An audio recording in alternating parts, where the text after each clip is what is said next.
from the audience. Yes, Nick. What is the challenge of getting adequate advertising that people can get the web free? And how does it work? It's very hard to understand. Well, I mean, it's a loaded question with a lot of different answers. I think that many times we can focus too much on like print advertising versus online advertising, when really a challenge that news websites have and great writers at the Supreme Court have is, you know, not the print ads versus the internet, the web ads, which, again, like we mentioned, like, you know, focusing on the medium is not what we need to be doing now. I think the big challenge is, you know, big corporations like Facebook and Google and the cheap ad revenue that they're able to raise, and how that competes with traditional news publications. You know, you have organizations like the Huffington Post that employ bloggers to work for free.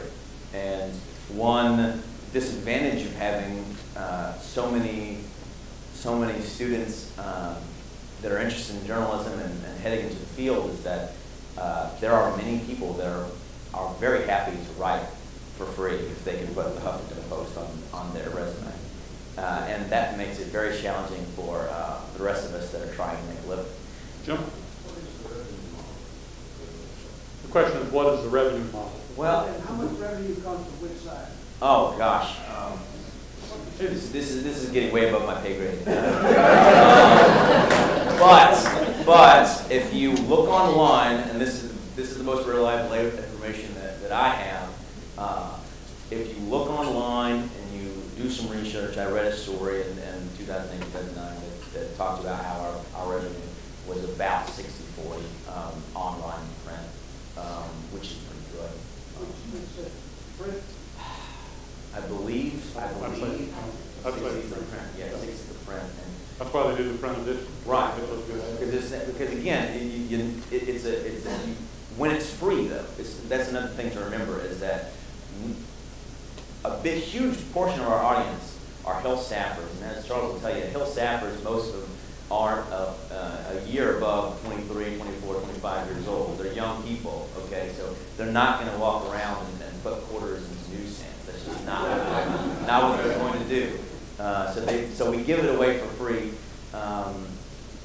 You know, at the 125th anniversary, that's one of the quotes that will survive. They're not going to be putting quarters in. Absolutely. Right here. Yes, I've got a simple question. What made you want to be a journalist, and what does being a journalist mean to you? Oh, wow. Well, let that be the last question for each of you. Yeah. Wow. Let's see, what made me want to be a journalist? Well, probably in high school, I sort of realized I was kind of good at it, and most journalists are pretty ego-driven, I think, and so you're good at something, you get attention for it, it goes. From there, it grew into a passion for telling the stories of different people. I mean, I don't like I'm going to be a lot different than some of these guys. I don't get into the politics of it that much. I like telling the story about the little old lady down the street and that's why I'm at a community newspaper. I mean, that's where I wanted to be. I'm doing what I wanted to do.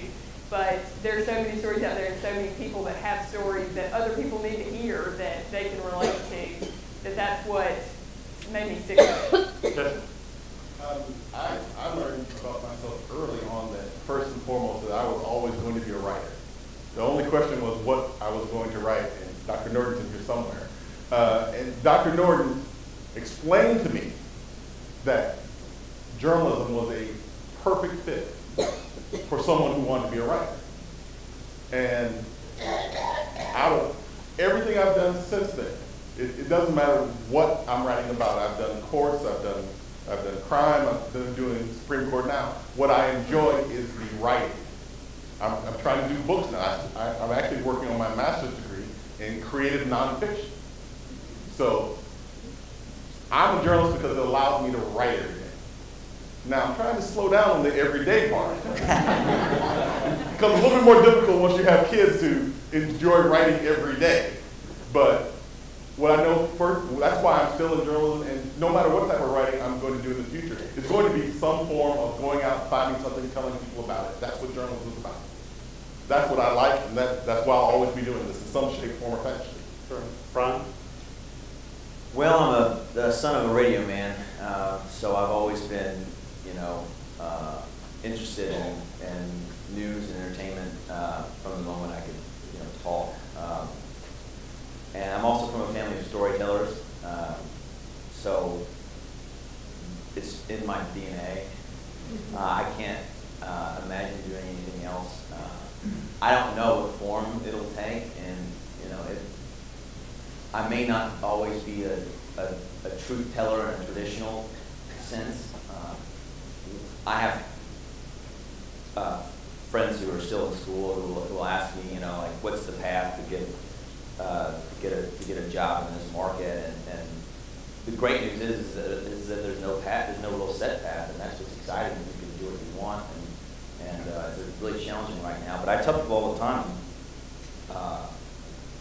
what got me a job in D.C. wasn't a newspaper internship. It was working a year at Governor Winter's nonprofit here on campus, because that, you know, I came to D.C. to work for a year at the foundation there, who just